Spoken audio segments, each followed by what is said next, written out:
turn off your camera. But if you do, please do. And do keep muted unless, you know, I ask you otherwise. And just for a quick overview for people that are not sure on the circular economy. So it's, funny enough, it's circular model. It's regenerative naturally by design. And it's opposed to the take-waste linear model, so that we tend to see, taking finite resources, using it and going to landfill. This is instead looking at how we can keep our materials in a loop instead of throwing it away. And I'll post some resources in the chat box as well, so you can have a bit more of a look on circular economy as an actual topic. But now I'd like to introduce you to our guest speakers. So we have Dean Tashobya, and Dean is a sustainability and circular economy specialist and chapter lead for the Africa Circular Economy Network. We also have Becky Baines, an environmental educational specialist and founder of the INKBIN. And then we also have Webbon, so co-founder and CEO and head of the climate positivity at Presca Sportswear. So without further ado, I would like to pass you on to our first speaker, Dean. Thank you, Dean. All right, thank you. Good morning, good afternoon, depending on where you are.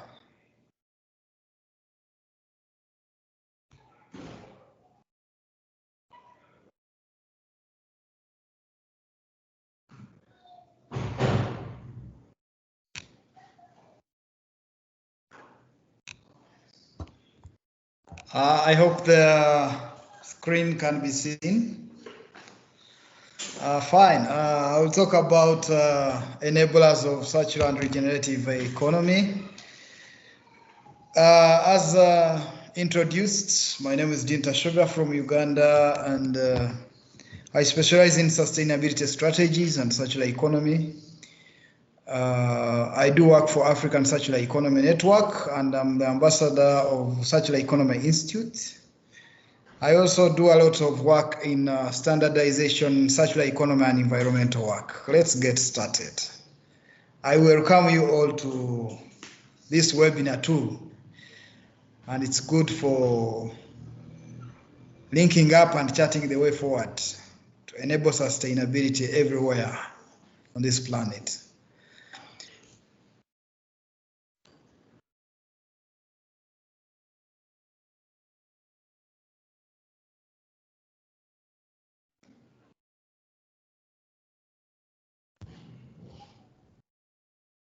So, what is it that we talk about? We look at circular economy, we look at regenerative economy, and other terms and concepts that are nearly similar to that. There is a lot of concepts out there, but today we are going to look at circular economy. What is it? When you try to search, there are around 140 something definitions of circular economy. But you will find nearly all definitions are looking at nearly the same thing.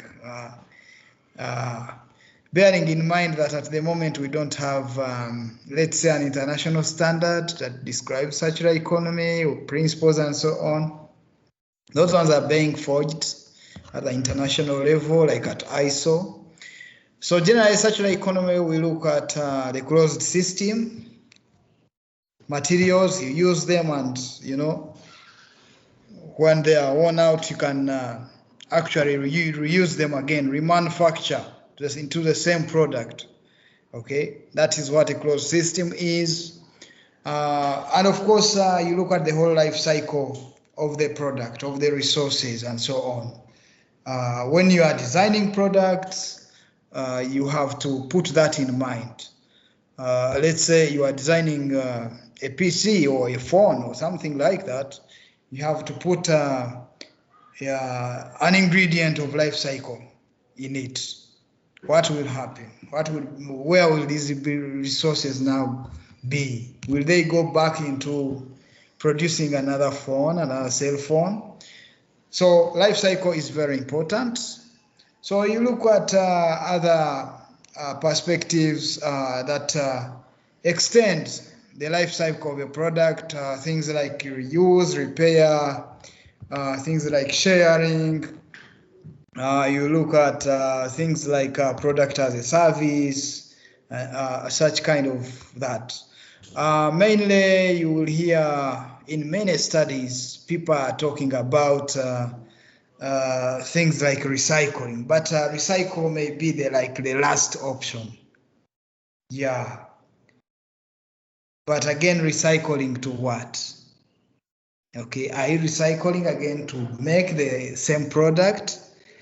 That is also comes into the life cycle perspective also. When you are designing, what is your end in mind? What are you looking at? So that's how I can look at circular economy. Of course, you will find many principles, many definitions and so on, but it will always rotate around that. When we go to regenerative, we are trying to emulate living systems. When you talk about regenerative, you will find in some references they are saying biomimicry, you know. Yeah, that's the term most of them, the studies try to show. But again, we are trying to mimic nature, you know. We mimic nature in whatever we do. We restore what we have used. We renew what we have taken out. What has been consumed. What had been harvested. Okay. If you harvest something, if you take out something in nature, so how do you replenish? Okay. So we try to copy the living system, the natural systems. Okay. And regenerative is circular and holistic in nature. You look at the whole life cycle still. We can say circular economy feeds well into regenerative, okay?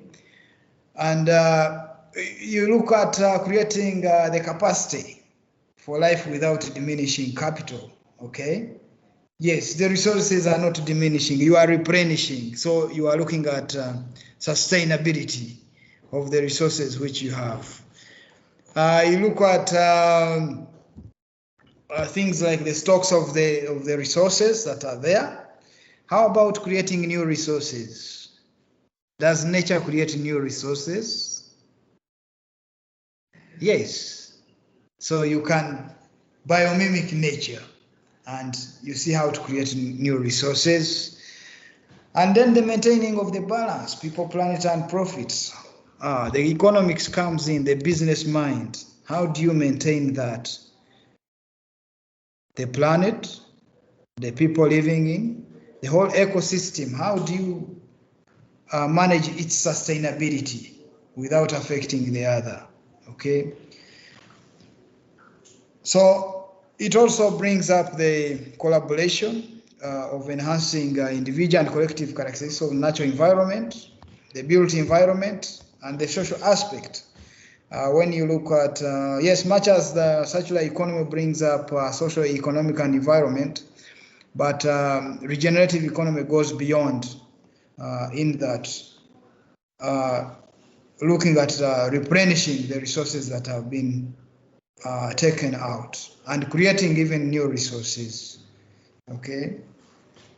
So how do we enable circular economy and regenerative economy?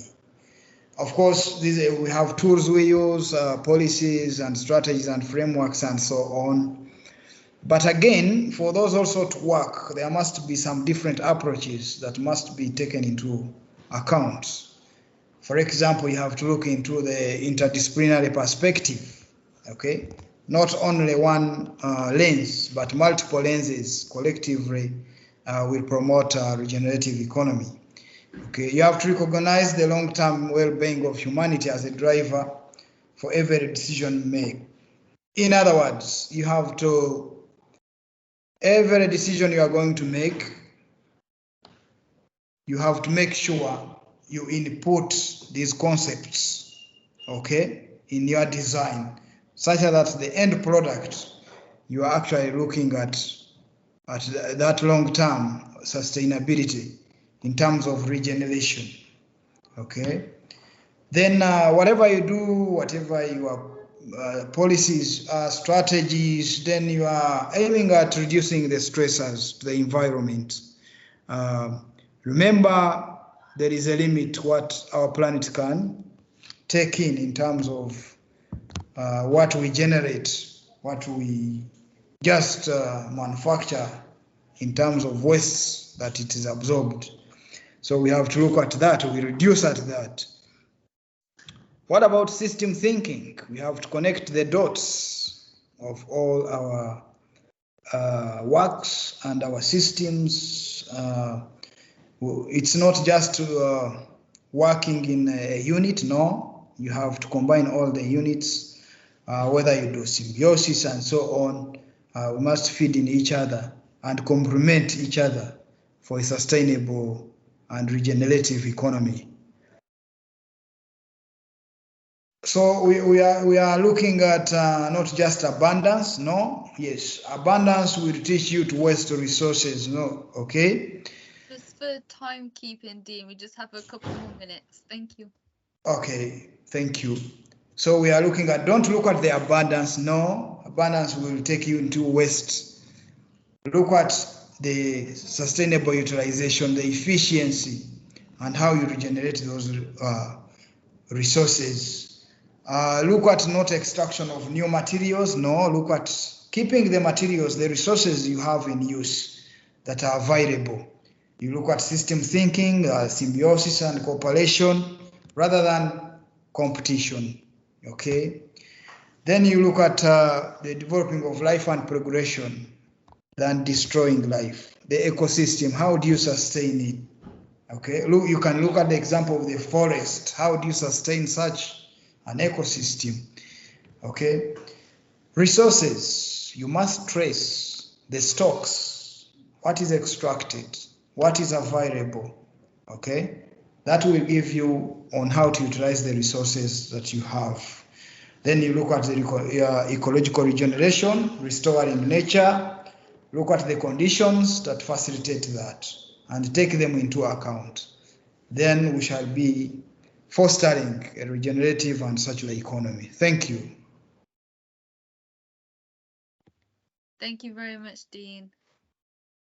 Hopefully that shared a light of, for people that haven't heard of the circular economy and the regenerative economy before. It's a very great overview, so thanks, Dean. Next, I'd like to introduce Becky. So Becky, when you're ready, please share your screen. Thank you.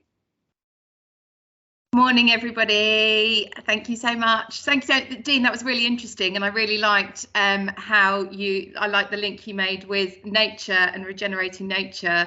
I found it fascinating, and my presentation is going to be really quite different, and hopefully sits really well with it because it's putting into practice a lot of what you talked about. So let's see if I can share my screen.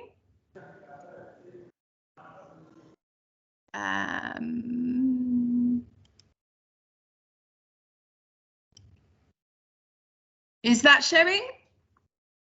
Yes, perfect. Brilliant. So I'm Becky Baines. I am Managing Director of the INKBIN, and we've just reached our 3rd birthday this month. So it's been a real roller coaster of a ride, but it is something I'm utterly passionate about. And so we focus in one specific area and try and be the best in our area with regards to circular economy practice. So we work solely with home use ink cartridges, something that we've all been using a lot of, I'm sure, over the course of lockdown and working from home. And I set myself the target when I started of being the most environmentally ethical, hopefully globally. I'm just going to put it out there. So it's a practice that's been going for 20, 30 years, where we lots of you might have taken your ink cartridge back to Staples over the years for £1 back. But I want to do it in the most environmentally ethical way possible. So that is the challenge I've set myself. There we go. So what does the circular economy mean to us? The first thing, I think, and it plays on nicely from what Dean was talking about, is actually in the first place educating our customers. Do we actually, first of all, need to be printing? do we need to be using this resource in the first place? But also we try and educate our customers to buy well the first time round.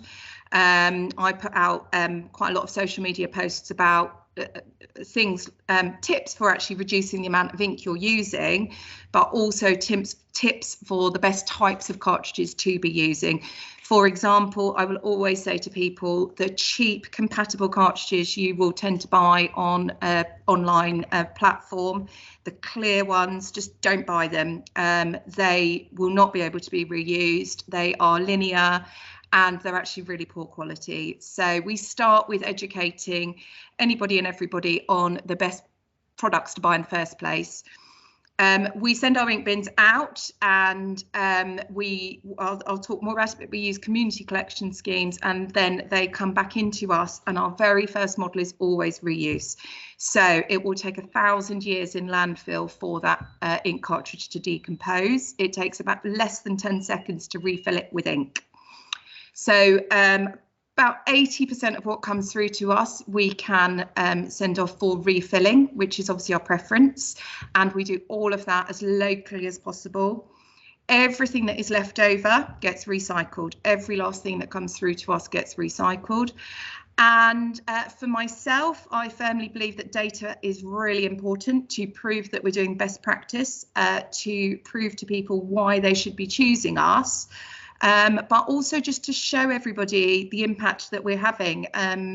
Data, can do anything from engage new people to come and work with us to simply just saying thank you to members of the public who are dropping their ink cartridges in.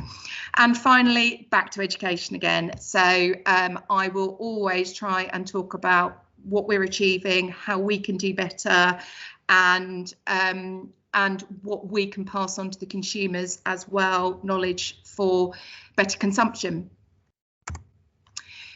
So key objectives that I have set to myself, key targets as leader of the company.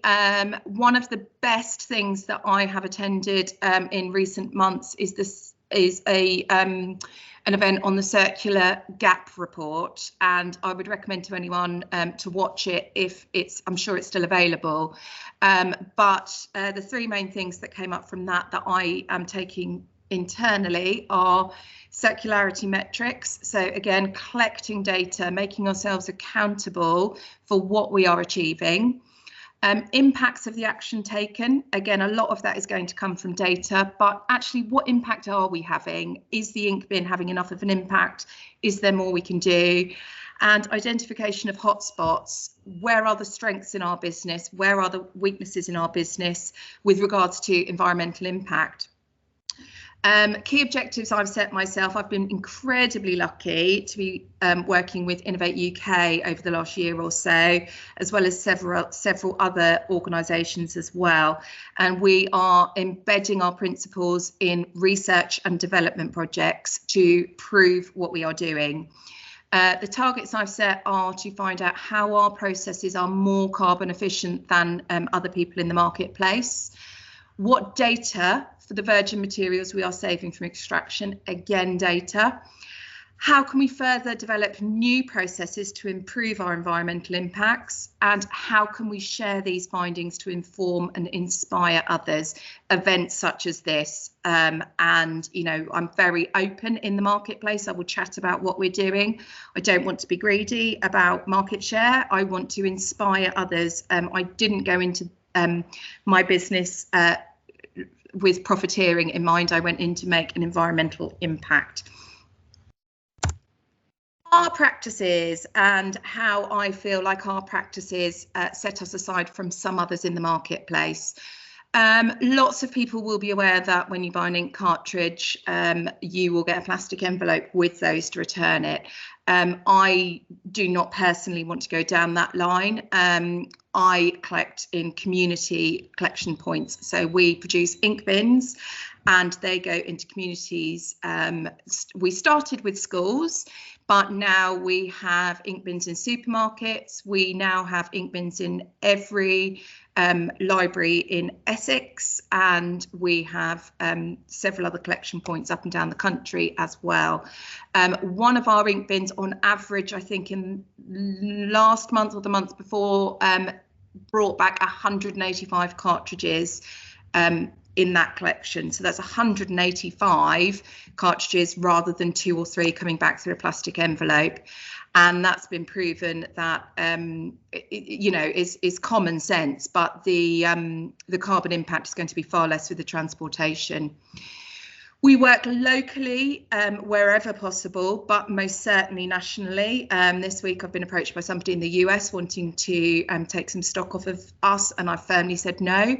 Not necessarily the best business decision, but for me, it's the only way I will work. I don't want to be selling my cartridges over to Asia or to the United States when they should be staying in the UK. Again, carbon analysis of our processes, so it's looking at life cycle assessments of the products coming in and looking at every step of the way, what can we do to lessen these. Reconditioned equipment wherever possible. We had some Kickstart employees come and do some work experience with us last year, and I went to a local company and I bought 3 reconditioned PCs. They have worked absolutely amazingly. I will often get people giving me printers and saying, is this any use to you? So yeah, I'll give it a go if I can get it working, and I've got some, ink sitting somewhere, then I will use it. We get, we've made most of our office furniture is either second-hand or has been made.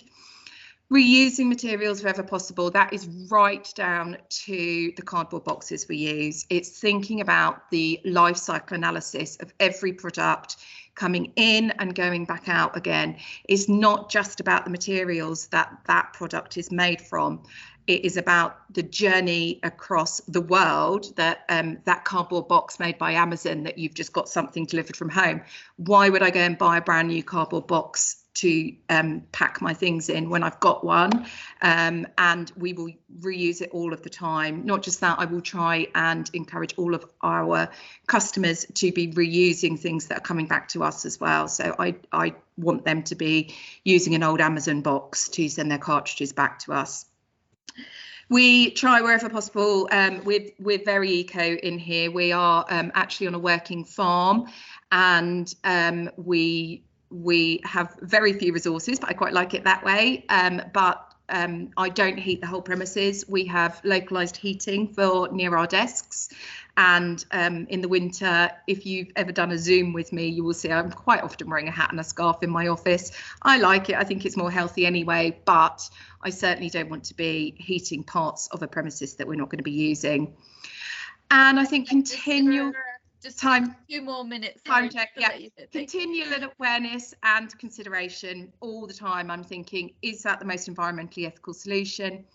And finally, common sense and pragmatism. I just think so much of this, I've talked a lot about data, but that's because that's my particular role. But any SMEs here today, it's just, it's just basically using a bit of common sense and saying, do we need to be buying that? And if we're buying that, do we need to be buying it brand new? I've just got myself a lovely lockable cabinet for extra paperwork off of Facebook. Absolutely amazing.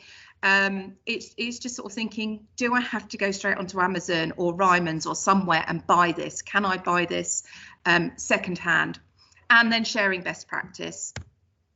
Little bit of our journey. I like to talk, as you can tell. So along the way, that first photo is me 3 years ago, starting off at Let's Recycle Live.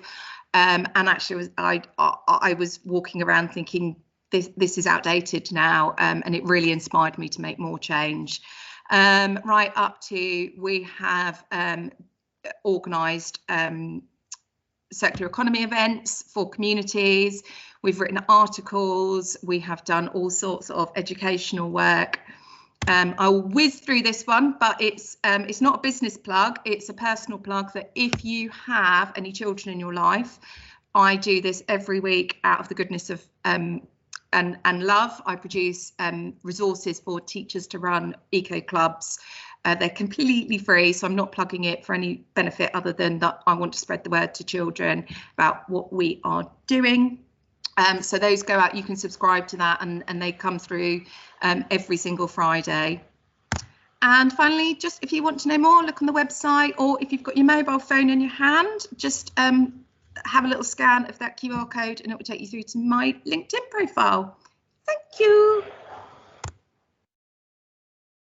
Amazing. Thank you so much, Becky. And I'm sure a lot of people will be in touch, especially about signing up for the kids subscription. So now I would love to pass on to Rob. And Rob, and when you're ready, we'd love to share your screen. Thank you. Brilliant, thank you. That was awesome, wasn't it? Wow, what energy and enthusiasm from you, Becky, and also Dean.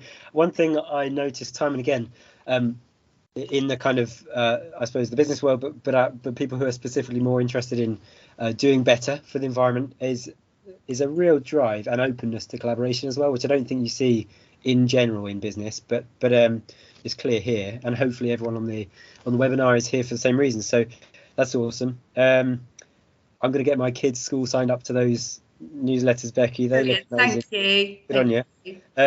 So one thing just struck me as we were going through this, the scale of the challenge that we haven't really referenced so far, particularly, but specifically around the circularity gap side of things.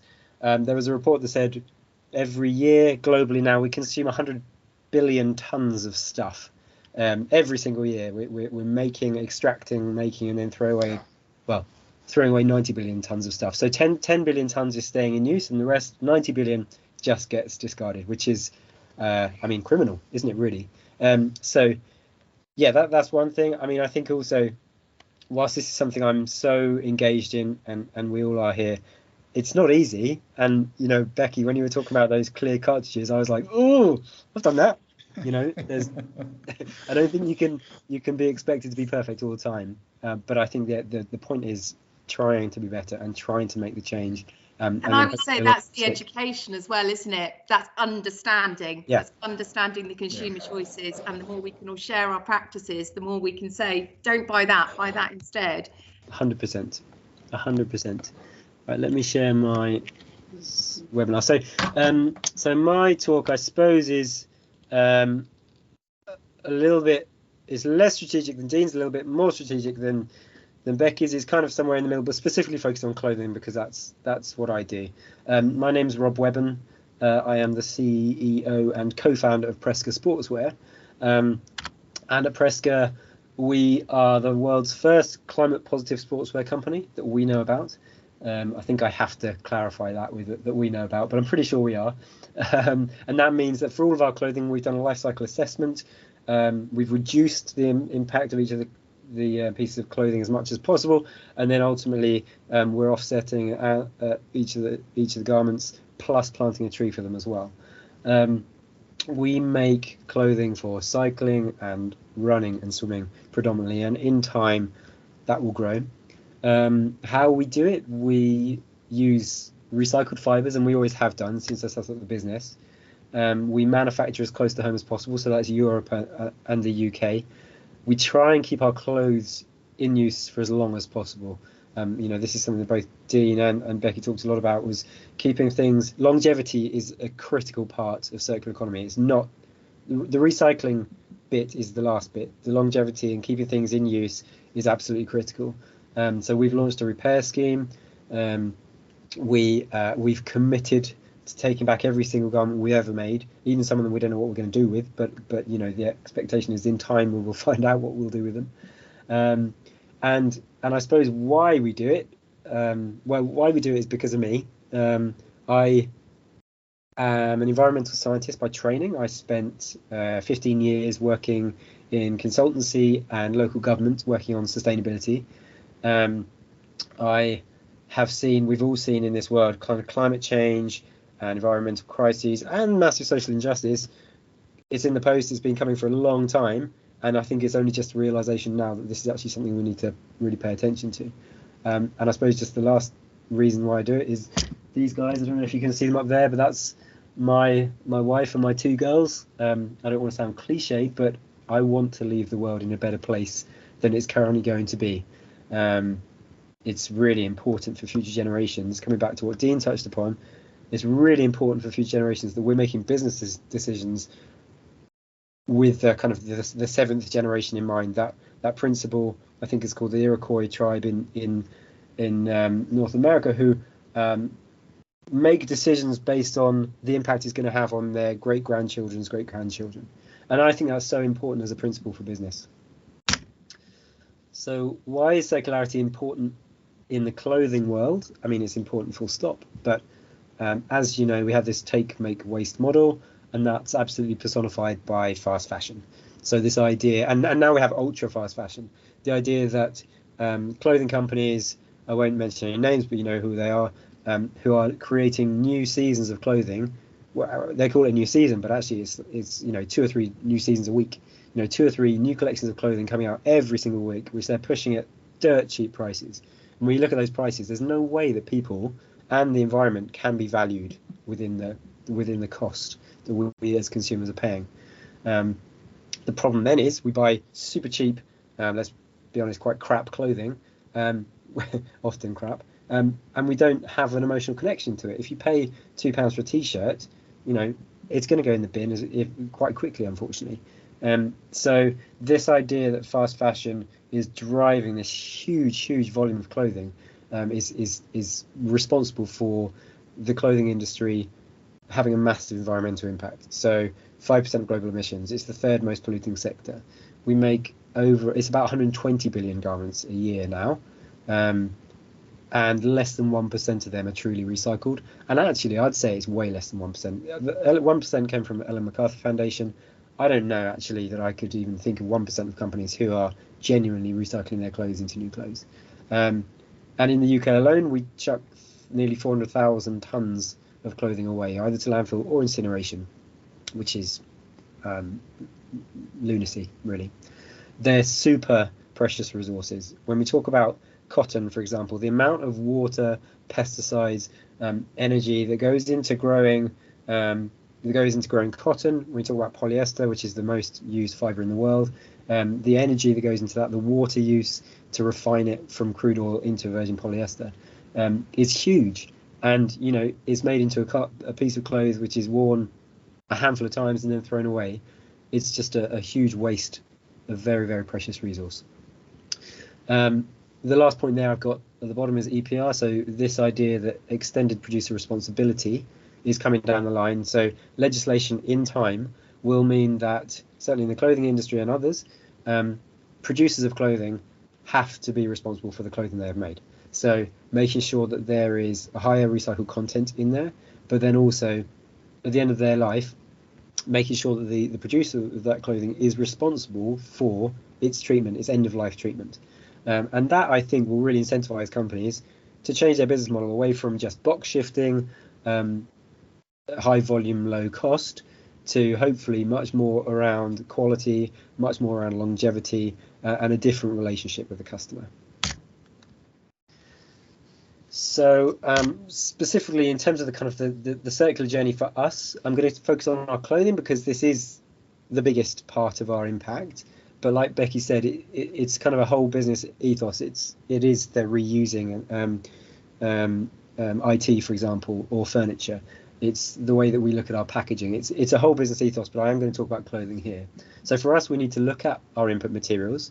So what fibers go into the clothing, and then critically how are they combined in each of the products. So anything that's mono material, so pure cotton, pure wool, pure polyester, is actually pretty easy to recycle.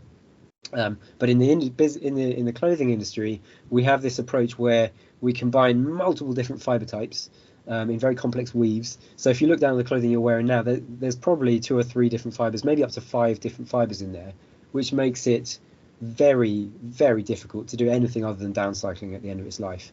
So right from the outset, what fibers are we using and what's the impact of them, and then how are we combining them in our design to make the garment as recyclable as possible.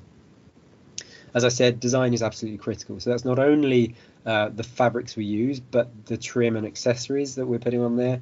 Are they recyclable? Can they be easily taken off at the end of life? And then how is the garment constructed? So coming back to that point about longevity, I'd rather see a garment made brilliantly well from non-sustainable materials that's going to last 20-30 years than one made from quote unquote sustainable fabric which is going to last just a couple of years or less. So I think we do need to look at how we're making and designing for longevity.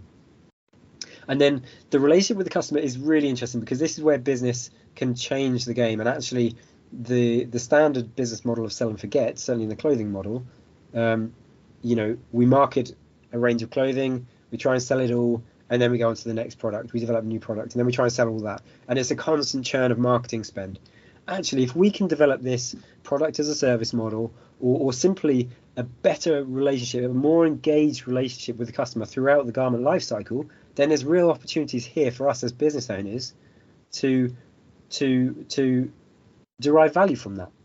You know, to make sure that we can constantly talk to customers means that actually our marketing costs might be less. Means that we can go back to them when we have new products and say, look, actually this is the most sustainable thing we can offer now.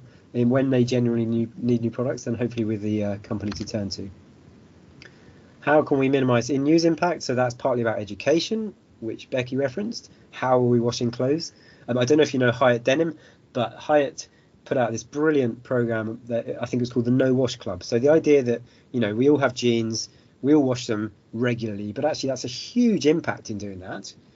And the No Wash Club was all about like a badge of honor. I haven't washed my jeans for 3 months, 6 months, 9 months, which sounds a bit grotty, but actually it was a really impactful program that got a lot of people thinking, oh, do I really need to be washing my jeans as much? Then the other side of it is repair.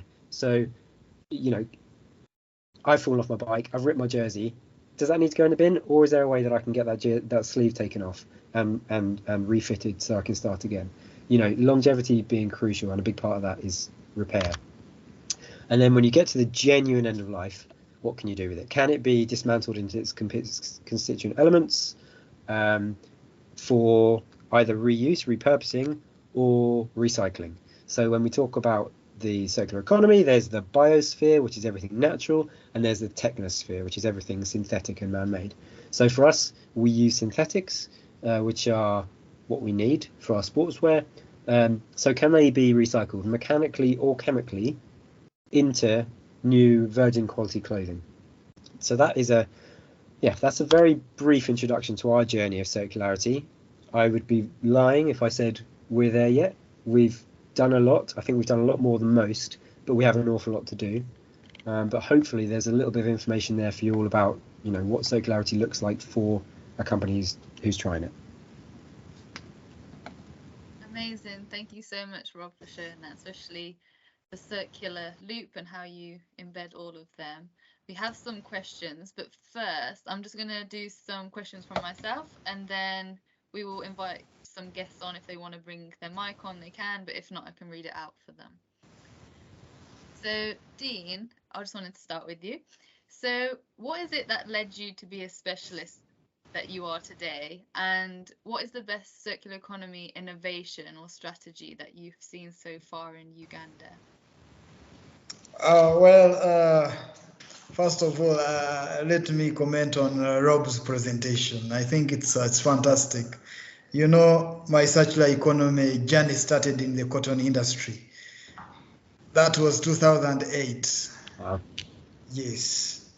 And that was in China, 2008, in the cotton industry. By then we were saying that nothing goes to waste. Yes, that's how I came into the circular economy arena. Of course, I liked innovation, I liked creativity, making things that work for society. That's how I got interested into environmental sustainability, then into sustainability management and circular economy. Yes. Of course, along the route, the life cycle assessments came in, life cycle thinking and carbon footprints and so on. And we took them up, and now this is where we are. Okay. Yes, I've seen the most interesting thing is, for example, in the clothing industry, how do we replace, for example, fibers? You know, for example, in the cotton industry, it takes a lot of resources. Okay, so can I use a banana fiber to make a shirt instead of cotton? Yeah, absolutely. Okay, and I've seen that one happen in my country, where people are trying to use natural fibers, which are easily regenerative, like banana fibers, for hair extensions and making clothes, making some curtains and so on. And I think that's a great innovation for me. Definitely. Thank you. Thank you, Dean. It's super interesting, especially to your first question, because all of us, I think, in this, sector all come at it at a different point, and I think that's important to know. Like, I came at it because I did a fashion degree, I wanted to design and have my own collection, and when I saw the impacts, I then started looking at the circular economy, and that was my first point of call. And then I started to see all the other things from transport, air pollution, etc. So we all come at it from a different steer. And I think, textiles especially is really important, as you say, Dean, like the fibers, like where it's grown, how it's grown, is it regenerative? Like, does it damage our soil, for example? Because, cotton does, and it takes up so much water. So yeah, thank you very much, Dean. Becky, what led you to your business around ink cartridges, and how do you avoid the stigma that circular economy is just recycling? Oh, you're muted. My journey was an accident. So I'm a teacher. I've been a teacher 20 odd years, and I make no bones about it that I was fed up with the funding or lack of funding going into schools. So I stumbled across ink cartridge recycling initially with the concept of fundraising. But as soon as I started the company, I realised that my particular line of business is so much more than that, and I'm working desperately hard actually to get the concept of ink cartridge recycling away from fundraising and into ethical recycling and education with children. So mine was an accident, and oh my gosh, what an incredible accident it was that I've come into the sustainability world and learned so much. But as Rob said, I've still got so much left to do. We're looking at our life cycles all the time, looking at the products and where they're actually going. But yeah, mine was a very, very happy accident, which again, common sense, you look at it and you think, well, how are these practices actually sensible at all? They don't make any sense. And yeah, the idea of this recycling is and greenwashing. There's certainly so much greenwashing going on out there. And Rob used a word I love, which is stuff. And I think we all of us sustainability professionals use this word stuff a lot, because fundamentally that's how we have to look at it, that so much of what comes into our houses is stuff. And do we need it? And I think it's a big journey we've got to go on as a society, that we've got to stop feeling this sense of entitlement that we can have everything we want. And maybe I'm sounding a bit fluffy here, but maybe that sense of entitlement that we can have everything we want is actually going and enjoying what we have got in nature, or enjoying our family. And hopefully lockdown's taught us a bit of that as well, the positives and the negatives, and looking after our mental health, rather than a quick fix of, a quick £2 t-shirt. No, let's go for a bike ride. So I think it's such a big societal change that is so much more than recycling. It's so much more than circular economy. It's about, dare I use that word entitlement again, but that concept of consumption, and changing everybody's complete attitude to our family life. Yeah, absolutely agree, Becky, and thank you for that. Sorry, I went on a rant there. No, it's good. I was going to add on to it and say, like what we need is a system change, because unfortunately, especially in the West, we've been taught to, the more stuff you have, the more you're accepted in society. And this is the difficulty people also have, is that if you don't look a certain way, maybe your social group, like I want to socialize, or your mental health, like you said, if you're feeling down, I might buy a t-shirt or it make me feel better. But actually all it is creating this other loop where you're stuck in this loop where, to help yourself, you keep buying things and it's never enough. So it's that, we need that reconnection with nature again. So that's where the education and awareness comes in as well. So, and it's a lovely place to work towards being, isn't it? Absolutely, definitely. It's not only like a system change, but you know, a mental health subject as well, and health. Um, so yeah, thank you, Becky. Rob, um, majority of Presca's range is manufactured in Europe, and obviously when it comes to life cycle with your product and possibly looking at the Ellen MacArthur butterfly, why is like local manufacturing so important? So I'll take a UK centric view on this to start with, and then I'll adjust the manufacturing point. So in the UK in 2020, we imported £20 billion worth of clothing. About 6 billion of that came from the EU, and at the same time, we exported about 3 billion. So there's this massive gap in terms of spend, and we're sending a lot of money offshore that could potentially be kept in the UK economy. But I suppose more importantly, from an environmental and circular economy point of view, is skills. So one of the key elements to circularity being longevity, repair, reuse, and re-commerce. But if we don't have those skills in our local economies, ideally UK, also EU as well, then if we don't have those skills to keep the clothing in usable condition, then it's only going to end up in place.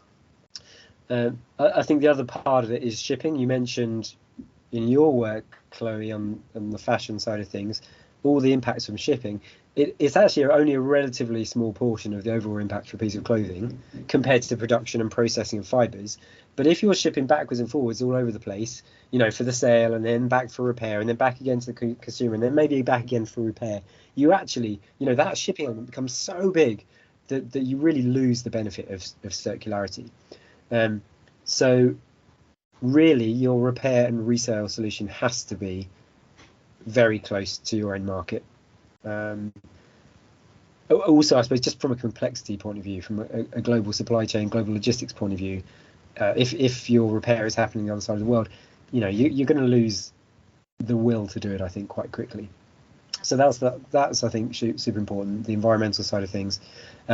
There's other elements in there as well. So circularity, another element about it in the Ellen MacArthur Foundation is about designing out hazardous chemicals. In the UK and the EU, we have much stricter rules on release of chemicals to the environment than we do in some of the other main textile producing parts of the world. So purely from that point of view, being close to home means that we have more confidence in the environmental ethics of our manufacture. And of course, there's always scope for rules to be broken and the system to be gamed. But that's a choice we've taken proactively to try to reduce our impact. Thanks, Rob. And just to add to that, especially around the travel, the reason I mentioned this is because I wanted to give the example of just these fast fashion cotton t-shirts that could, which someone has asked the question later, will be around this, that could be £5. I'm sure we've all brought one that's been £5 in the past when we weren't aware. But that cotton t-shirt was, say, the cotton was grown in India, and then that was sent to China to be, made into a yarn, and then sent to somewhere else in China to become a textile, and then sent somewhere else to do this, and then sent somewhere else to, have the labels put on, and then sent to the UK to be put in the stores, and then it gets distributed out into many stores, and yet it's still sold for £5. And work that out, like, is the cotton grower being paid properly? No. Is the garment worker being paid properly? No. Is the people shipping in it? And it's the the brands that make the most profit. It's just, it doesn't make sense. So it's also an ethical matter. So with further ado, I have a question from Kerry here, and it is aimed at Rob, but I think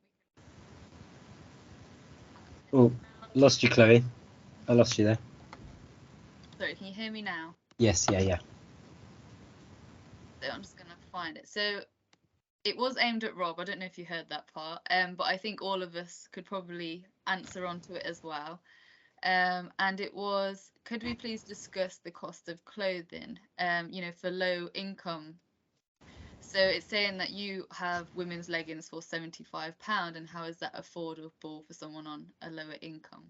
Yeah, it's so true, Kerry. And you know, I'm not one to say that fast fashion in itself or the price of fast fashion is necessarily a problem. I don't think, as Chloe said, if you're talking about a £2 t-shirt or £5 t-shirt, that can be, or the value can be truly reflected in every part of the value chain there. However, I do think it's also really important that I shouldn't sit here and say, oh, you know,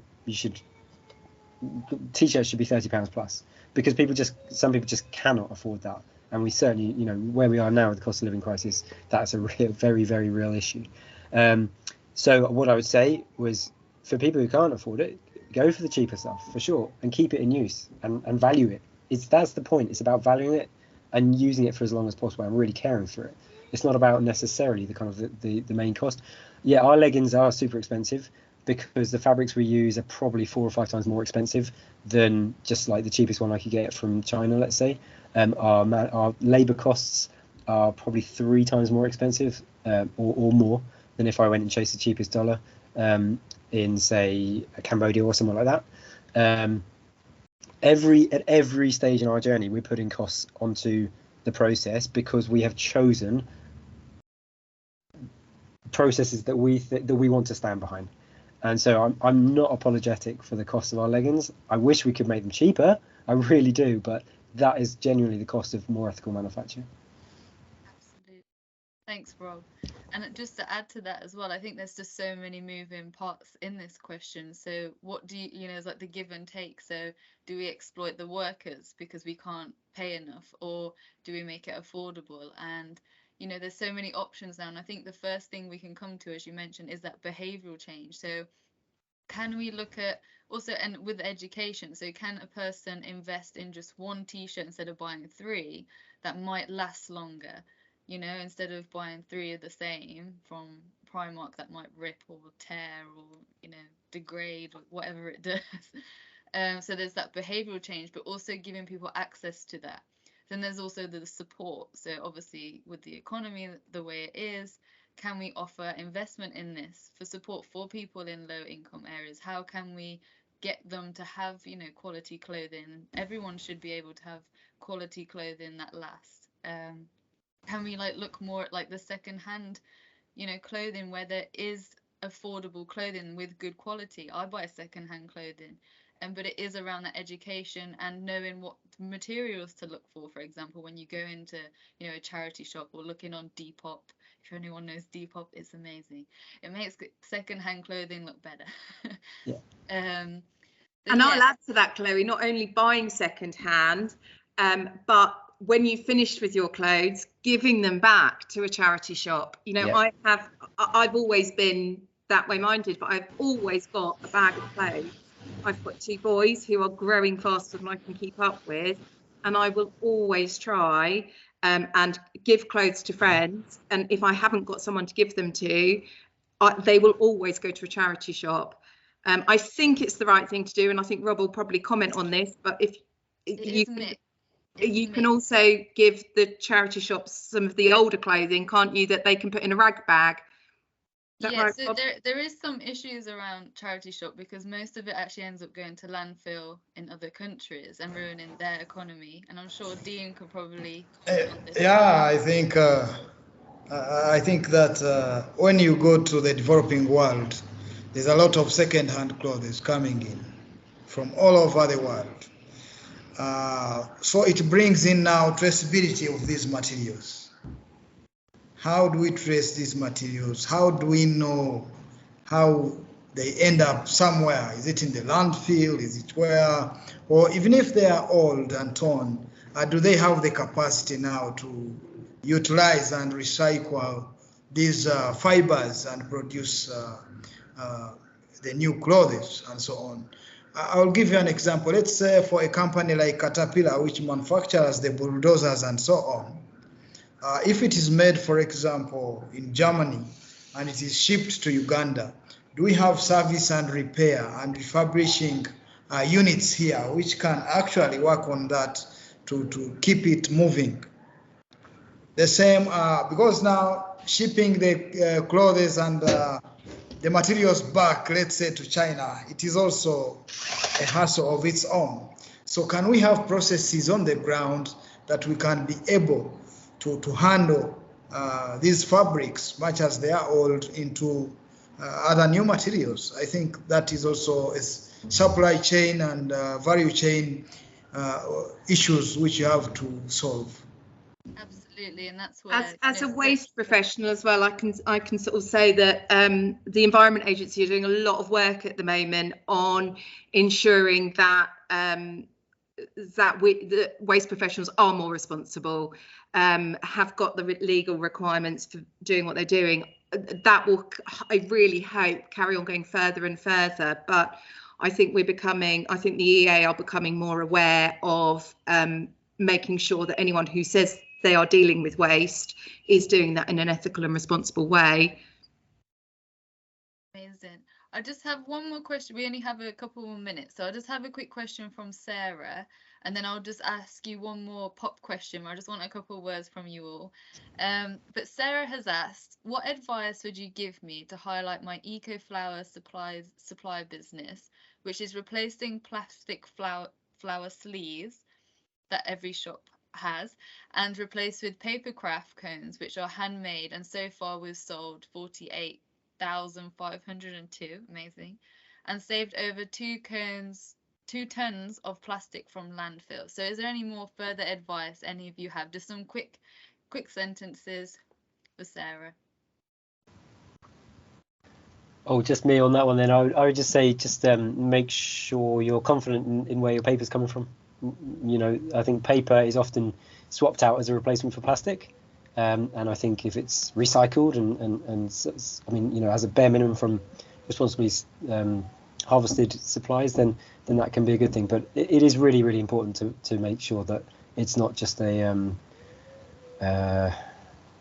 going to say I'm terrible. It sounds like you're doing an amazing thing. A lot of people go into paper in the clothing industry from a greenwashing perspective, and I'm sure you're not. But just have that confidence in your supply chain. Absolutely. And I would, from a different side, I would say stick with it, because there's still a lot of people we need to engage on this journey. So stick with it. I think we are probably ahead of our time. So stick with it, and you know, don't be disheartened.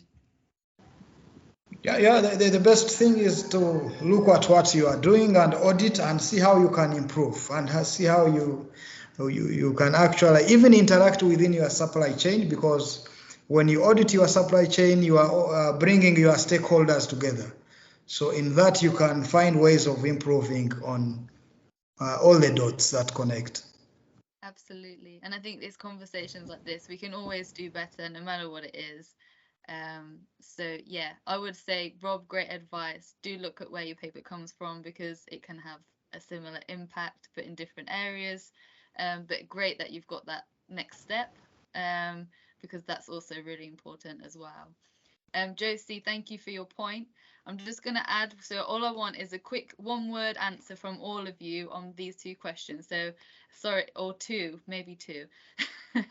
So first question is, what is the biggest barrier you've experienced in the circular economy, and what do you think the main ingredient or ingredients are to get there? So we'll go Dean, Becky and Rob. Oh, I think standardization of the concepts. Yes. Yeah, different meanings which bring in what you may call greenwashing in that sector. So we need to have defined strategies that apply across and are interpreted well by everyone. And would you think that's the biggest barrier as well as the biggest ingredient? It's kind of the same.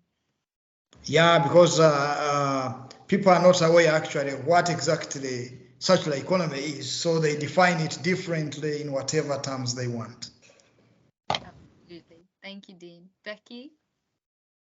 I would say probably this concept of profit and quick fix and economy. You know, we want a building economy, but equally doing it in a different way.